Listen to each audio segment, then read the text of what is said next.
Okay, we are ready to go live. Miss Roberta Phillips is with us today. Roberta, can you go ahead and introduce who we have with us, please?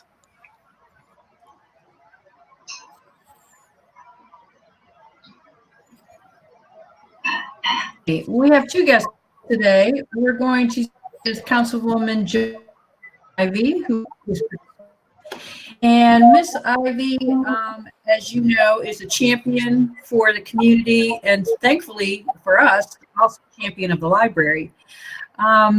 If I were to give you 5 words to describe her, I would say she is dedicated, she's kind, she's tenacious, she's very strategic, and she's also a lot of fun. So one of the things we're going to talk to her today about is the home visiting program and advocating for children and families, which we all know is so important in our community. We want to make sure that parents are ready and able to be their child's first teacher because it's the most important role. And really starts the learning process from birth and getting them ready for school. As you know, the library offers a lot of things for this endeavor as well, including the story times that focus on every child ready to read. We know we want to sing, we want to write, we want to talk, we want to read, and we want to play with our children. And I'm going to even add dance. And that we want to make sure that they're happy and healthy and that their families are also helping them to be set up for success and be ready for school. So with that, Jolene, can you tell me a little bit about the home visiting program and its purpose and role? Sure. It's actually one of my favorite programs we have here in the county. And it's run by the Prince George's Child Resource Center. They already have a home visiting program. It's a big part of what they do, where they send someone into the homes of usually a teen mom, but you don't have to be a teenager, from the time the woman is pregnant until the child goes to pre-K. And by having these regular visits, very supportive and informative, it does several things. One, it gives the person doing the visiting the opportunity to share all kinds of information about what's available to that parent, you know, different kinds of support. And it helps the mother learn so many things about child rearing, what is normal development, and how to best, you know, help your child learn and how to help them be well disciplined. And I don't mean that in a punitive way. And it's just the kind of thing that we all wish we had as new mothers. I know that I didn't have that kind of support. I did have wonderful stepmother and mother who were there for me, but I really wish that I could have had someone who really came over and said, Jolene, this is what you need to do. This is what your children need, and this is how you can help them do well. So we already have this program. It's just very small. And the reason why it's small is because it's expensive. And so we have found another way to also reach families through Family Connects. It's a new program, and we're rolling it out around the Stadium Impact area. The reason why it has to go in that area is because the money is earmarked that way through the Stadium Impact Grant. So because of where the money comes from, that's where the money needs to be spent. And there's certainly enough people over there who are enthusiastic about receiving these kinds of support. So I'm excited that it is definitely still on track, even with all the crazy COVID things we're all going through right now. They have been able to hire a really wonderful woman who is a nurse who's going to be running this program. And this part of the program is going to be more like every single new baby, that mother gets an opportunity to have a visit. So it doesn't have to, it's not required, but most people want it. So because this program already exists in other places in the country and it's really successful. So the nurse will get to go and visit with every new new mom and find out how's she doing? What does her family life look like? Does this family need more support, or are they okay? And you can just say, great to meet you, just making sure you're okay. But, right now it's April, and it's the month that we focus on child abuse. And ironically, child abuse is something that can really increase during a time that we're going through now, where people are in tight quarters and unable to get out and go to school, and with fewer people having the ability to, to have other adults in their lives up close and personal. So domestic violence goes up, child abuse goes up, and to have a home visiting program in place, even if it's virtual at the start because of COVID-19, it still gives people an opportunity to have someone connect with them and help them. Right. We just on our last community conversation talked to State Attorney Brave Boy and also Renee Battle Brooks from the Human Rights Commission, and we were talking about the rise in violence, domestic and child abuse, because there's such a stressful time. There's so much uncertainty around employment and food scarcity, and so it's definitely a resource that we need. Do you know how many families potentially could be impacted by this great work? It really depends for this particular program on how many babies are born, because that's how you get the visit. So there'll be, especially in about 9 months, there'll be a lot of babies born. Right. And the program's always had a waiting list. The traditional home visiting program that already exists, there's already a waiting list for it. So there's definitely already demand for the service, and I'm really excited that it's about to roll out. So, and what do some of the participants from the home visiting program, what's their response? What kind of things do they say back, and and how are they receiving this help? Well, the current program is very well received. People can feel very alone in parenting. I know, again, that's someplace that I was as a new mom. And so to have someone there to help you navigate those early years is really helpful. The children whose families go through this program, they enter school at a higher level, ready to learn, more like our children. And they have a lower incidence of child abuse, speaking of child abuse, and they do well in school. So I really feel strongly that this kind of mentoring support is how we make our schools really great, because our schools don't struggle because the teachers aren't good. I don't believe that. We have a lot of challenges, but the biggest problem is children entering school not ready to learn, and maybe they haven't had the proper disciplining at home, so that they have a harder time focusing once they get there. You can't expect teachers to fix all problems that show up in their classroom, and they also have to teach. So, this kind of program really does a lot to get people off on the right foot. Good. And so this will be a segue for a plug for a library initiative. The Books from Birth program. Wonderful program. The Dolly Parton Foundation. And that's an opportunity for parents of any income level to build a home library for their children. They are given the choice of books that come once a month for children 0 to 5. And the books come every month for that whole period of time, and they're free. And all you have to do is go to our site and sign up. And it's a way for you to be able to start that learning, to start that love of books and reading and all the things we know help children be ready to enter school.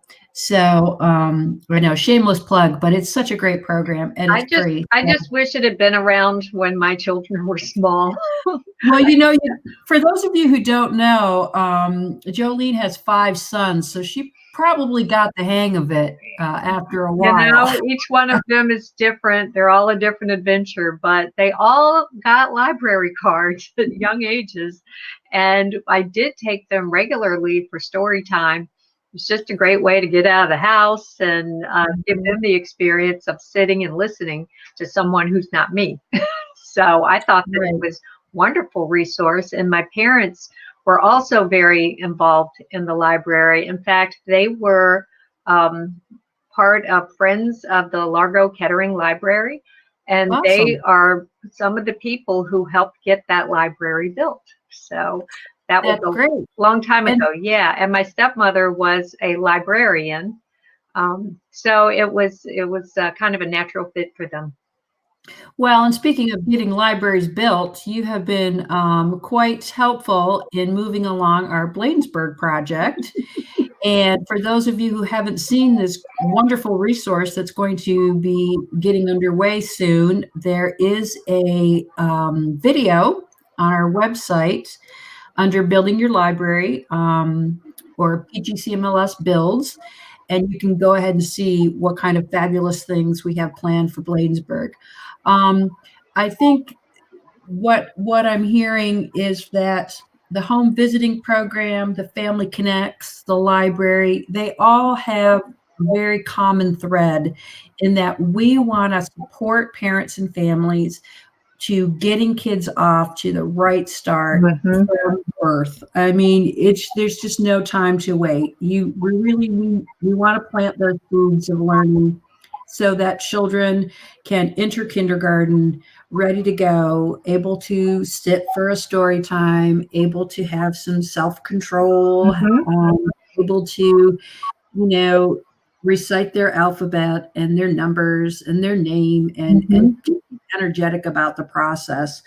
I think community support is critical for not just new mothers, but all parents, because I'm sure during this time, parents are really realizing how much our schools do and how important the teachers are. Yes, they are definitely aware now. They know that them are not up to the struggle of being professional teachers. So I think that teachers are getting a lot more how important teachers are. And also, it's also giving people the opportunity to really think about the kinds of things and the kinds of ways their kids learn, because we know kids all learn in different manners. Some are visual learners, some are auditory learners, some are tactile learners. So all those things kind of play into helping your children learn. And during this crisis, the library is offering a lot of opportunities virtually for STEM activities and crafts, story time in both English and Spanish. We have an ASL story time on Saturdays and yoga for kids. And so I encourage people to look at what's happening on those websites. And also, if you want to have support, is there a place they need to connect with? Is there a website or a way to connect to either Family Connects or? Oh, yeah. The Prince George's Child Resource Center is, they're working virtually, but they are working. Okay. We had a Zoom meeting just a few days ago to introduce me to the woman who's the nurse who's going to run the program, or I should say is running the program. Yeah, so they're definitely full steam ahead, and Prince George's Child Resource Center, just Google them, they'll pop up. Great. That's good to know. Is there any other resources that you'd like to talk about for community during this time? I know one thing the library has been pushing, which is very important to you as well, is the census. Oh my goodness. The census, I don't think people really realize how critically important it is, but we lost as a county over $300 million over the last 10 years just because everybody wasn't counted. And I know that there are people a little bit nervous about the government, but truly the census has been around, 50 years. It's been around for 50 years. And it's been forever. Mhm. And it's a standalone. It's not something that, the president can actually meddle in, thank God. Mhm. And people should feel secure in filling it out. And it really is super simple. It'll take you, 5 or 10 minutes. Mhm. And the information you put in, it's really not intrusive. Mhm. And it's going to have a great impact on the resources that our community gets for the next decade. So it's not just financial, it's also voting. Mhm. Like how many representatives you get in a state is really tied to how many people live there. And that all comes from the census. So Yes, it's and going really back to important. kids, we find through the census that the children 0 to 5 are often left out of that count. You are correct. That is actually the most undercounted group. People don't seem to realize that, yes, your baby does count for the census. It's not just Yeah. you and your spouse or your partner. It's everybody. If grandma lives with you, you got to count grandma. If Mhm. your niece lives with you, you have to count your niece. Everybody's got to be counted. Yeah, so that's just another thing that's, really not in the COVID realm, but also it's something that is happening right now, and it's something that's really critical, and it's going to be even more critical as we recover from this situation. Right. I'd So, also just like to mention, if you have a sec, just that sure. SNAP food stamps is open for everybody right now. So they're not having a income requirement, because no matter what you thought your income was, Mhm. it might be zero right now, right? Mhm. And Right. it's just an opportunity for people to sign up and get those benefits. You have to eat, and That, nobody wants anybody going hungry. So please sign up for SNAP if you have any need at all for food.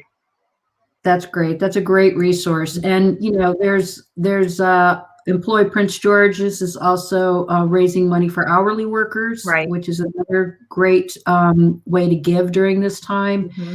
I think, people through no fault of their own are losing their jobs. And so obviously food and rent and these things are big issues for folks, as they Yeah. should be. No, And if we can help, we should. no, definitely. And I know that you have another guest who's coming on who is more of the financial expert than I Perfect. am. So I'm looking forward to listening to him. Great. Well, that's a great segue. Thanks for, moderating for me. So yeah, let's go ahead and bring on Heath Carlock. Hi, Heath. How are you? Off mute. So, yes, I'm doing well. And I appreciate the council members' wonderful words and resourcefulness, because that's very important at a time like this. I even had on the U.S. Census on our podcast a few weeks ago, Jordan Balkan Kogan, and she discussed the connections of how the U.S. Census plays into personal financial outcomes for local citizens, and how it plays out in terms of healthcare, resources with schools and such. So just to reverberate that, we need to get our census done. Prince George's County, the last two times I checked, we're below the state and national average for census completion. So we need to be mindful as a community that we need to push forward with having families and neighbors complete the census. Absolutely. So Heath, you're with the FEC. Can you tell us a little bit about our organization and how you help the community? Absolutely. So the Financial Empowerment Center at Prince George's Community College is a United Way of the National Capital Area project. And while we have other grant money from time to time from the National Endowment for Financial Education or from Capital One, and hopefully some other sources upcoming, we seek to increase credit scores, improve credit, increase savings, reduce debt, increase the use of financial products that put people on a path to wealth building and financial stability. And we do all of this for free. And we do this leveraging over a $500,000 grant and also valuable funding from the school. And it's just an important resource. We offer free personal financial coaching, free small business coaching, free credit counseling, improvement solutions and such. We offer free small business coaching, free workshops on demand for the community. So neighboring nonprofit or community organization, parent-teacher organization can request us and we will perform, as well as faith-based organizations. We do outreach to them. So we're very excited about that. But probably one of the things we're best known for is free tax preparation. And we do that through the Attendees program, which is the efforts of a professor at the campus in Betty Hadley. She's a part of Prince George's Cash as well.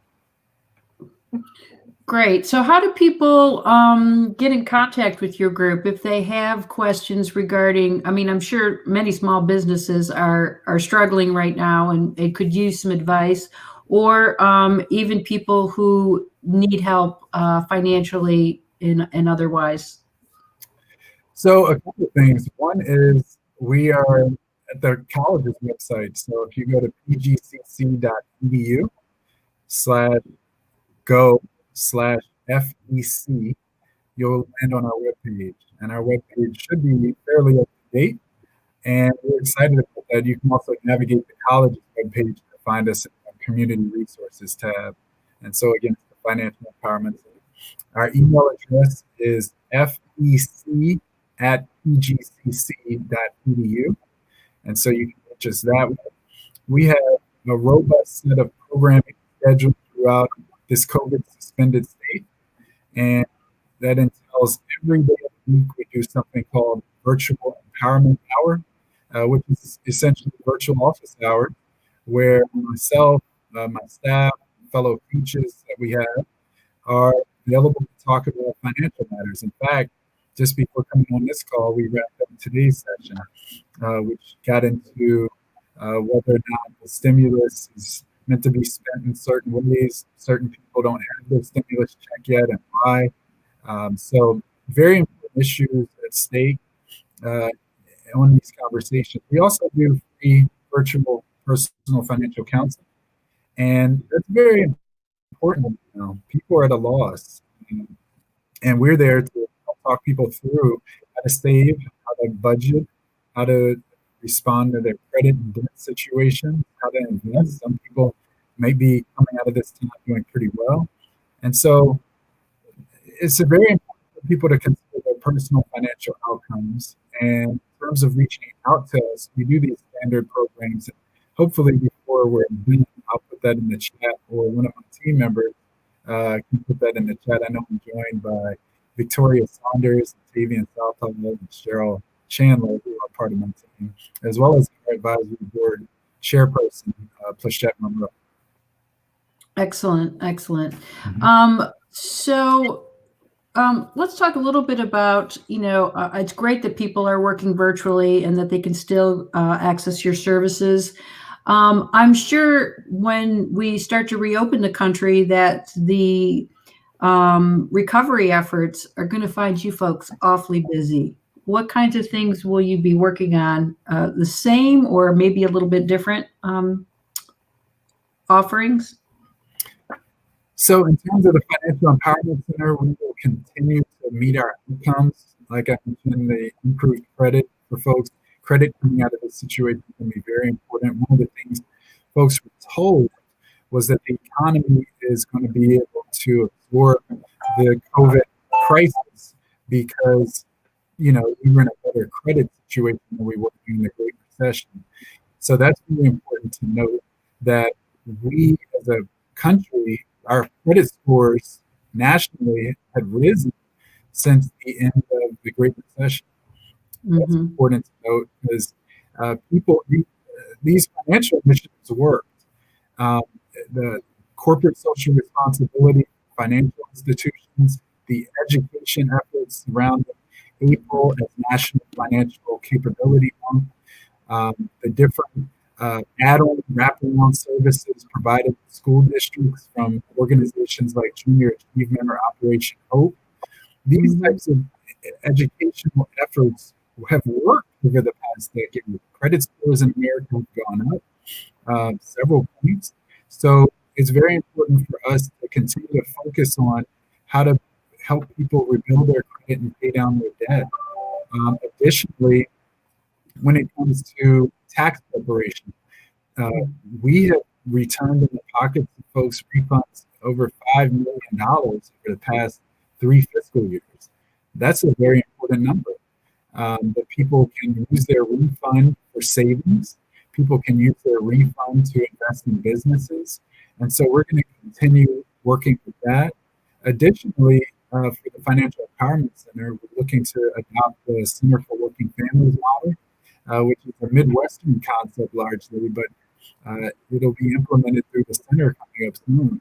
And what that means is benefit services, employment services, and financial services will be bundled together to help people achieve their outcomes.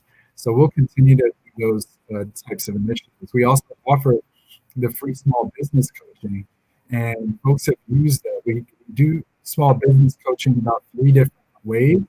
The first way is for folks who are teetering and believe they might have an idea, but lack sort of understanding of how to initiate it. So we have folks do an intake into our small business mindset training for that. Some others have come a little farther along where they have a business model and business plan, and they just need some encouragement, a little nudge. And we offer individualized services for that. And then we also offer add-on programming, for example, how to become a franchisee. Franchises are really good ways to get into the business industry. And we offer a program through a partnership with SCORE, the Small Business Administration, and a wonderful organization called FRAN that educates the public on how to become a business franchise owner. So we help people with that. And we also partner with the Prince George's Economic Development Corporation for a series on to talk about business credit, individual credit, and how folks can improve their credit outcomes as business owners. That's great. Yeah, and I've seen the commercials for Domino's about the franchisees, so I know that a lot of those small businesses are doing quite well right now, even amidst this chaos. Can you speak a little bit about financial scams? Because I think when we have something like this, there's a lot of scams that come out about credit cards and finances, especially targeted to the elderly. Is there some education for folks who get something and feel like, oh, should I do this? And I don't know if it's a scam or not. That's a great question. And the Center, or I should say the Consumer Financial Protection Bureau, CFPB.gov, they have wonderful resources on scams and how folks can be mindful of keeping their privacy protected. And so when you think about money, Roberta, you think about money in about 6 different lanes. The first way is how you plan, then how you save, and then how you spend, how you borrow, how you invest, and how you protect your money. And all of that is income. And so you can't really have a conversation about money unless there's income to do things with. And obviously employment rates had risen, unemployment had dropped, and now COVID has come along and made people vulnerable all over again. America's community built on service jobs. America's a community that's built on contact jobs, and those are the types of jobs that have been relieved.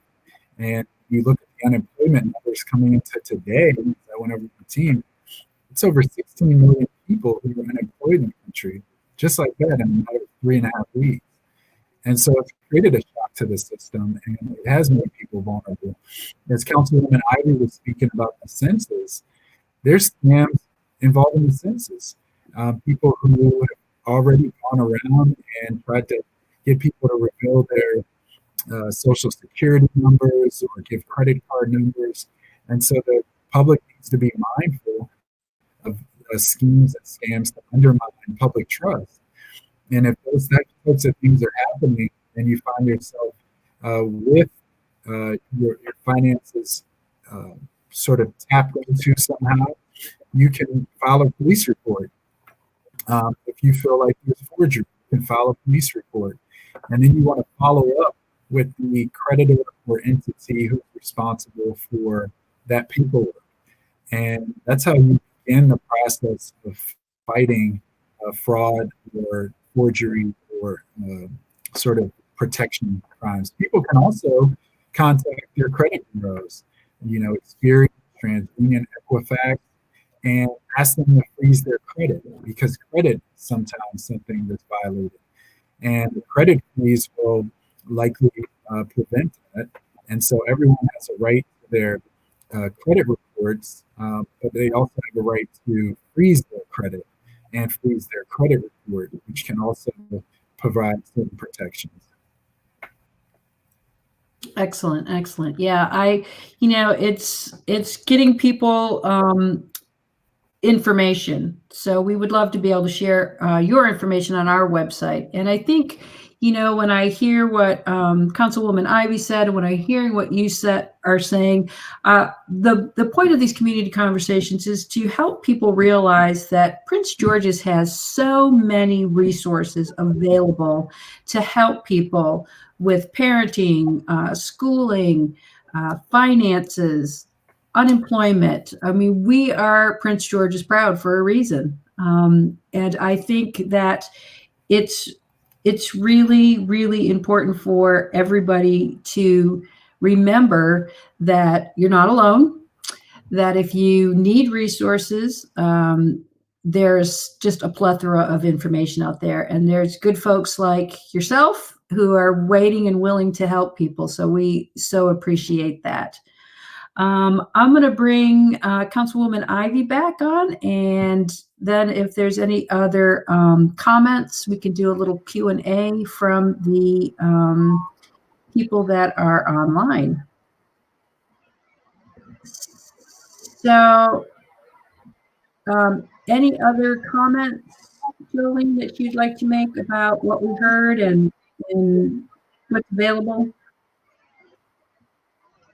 There's definitely a lot available. I wish that we were getting a little more support from the federal government. There's certainly money coming out from the feds right now, but when you look at the balance of what's going to super large businesses and people who might not need the money, and then when I look at like grocery store workers, those are the people who are part of our frontline workers right now. I mean, what would we do if they all decided to stop coming to work? Mm-hmm. And most of them don't get paid that much. So I really feel like while we're propping up some of the larger businesses and airlines and such, if we could give a premium, an increase in salary to grocery store workers, it would really help. And everybody needs money, and certainly grocery store workers are putting themselves out there every day. And it's you don't think of it as a dangerous job, but right now it's definitely something that it gives us a pause to think about being there all day in public. We're telling everybody else to stay home. But we're expecting them to be out in public and exposing themselves to this virus. So without them to help us get food, we'd really be in bad shape. I don't know about you, but I don't have a whole, garden happening in my yard where to feed us all, especially this time of year. So we really need the grocery store workers, and we need to let them know how much we value them. And I think the best way we can do that is by paying them more. And I believe that that is something that the federal government should do. That's great. That's great. Yeah. In fact, when I go to the grocery store, I always make sure I thank them for being there. And also, just a little public announcement, please make sure when you go to the grocery store that you are wearing a face mask. I went the other evening and there was customers who weren't heeding that, which is a mandate in our county. We want to make sure everyone's safe. It's for your safety, but it's also for all of those people that are working. Make sure you're you're wearing your face mask out in public. It's really, really important. Yeah, our county executive made that a requirement, and it went into effect yesterday, I believe. So there shouldn't be anybody going to the grocery store or any other essential business without a face mask. And now the governor has made that a requirement. So there's no way that people shouldn't know this.